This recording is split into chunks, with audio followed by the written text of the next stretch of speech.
This was a week for honoring the extraordinary service and profound sacrifice of our men and women in uniform. Every fall, we set aside a special day to pay tribute to our veterans. But this year, Veterans Day took on an even greater poignancy and meaning because of the tragic events at Fort Hood.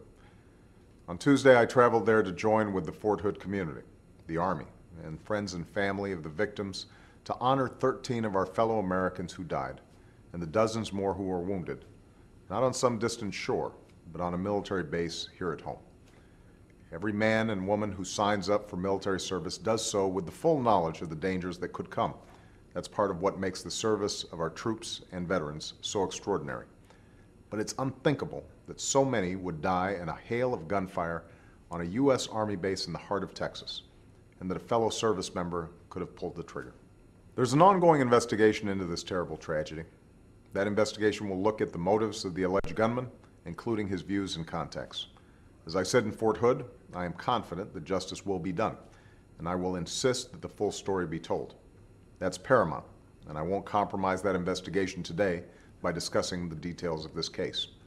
But given the potential warning signs that may have been known prior to these shootings, we must uncover what steps, if any, could have been taken to avert this tragedy.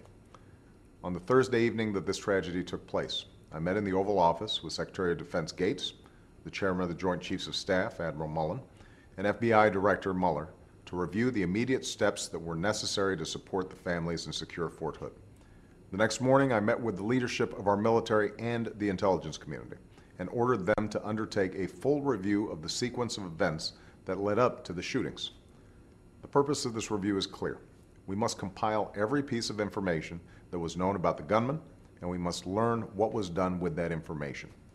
Once we have those facts, we must act upon them. If there was a failure to take appropriate action before the shootings, there must be accountability. Beyond that, and most importantly, we must quickly and thoroughly evaluate and address any flaws in the system so that we can prevent a similar breach from happening again. Our government must be able to act swiftly and surely when it has threatening information, and our troops must have the security that they deserve. I know there will also be inquiries by Congress, and there should, but all of us should resist the temptation to turn this tragic event into the political theater that sometimes dominates the discussion here in Washington. The stakes are far too high.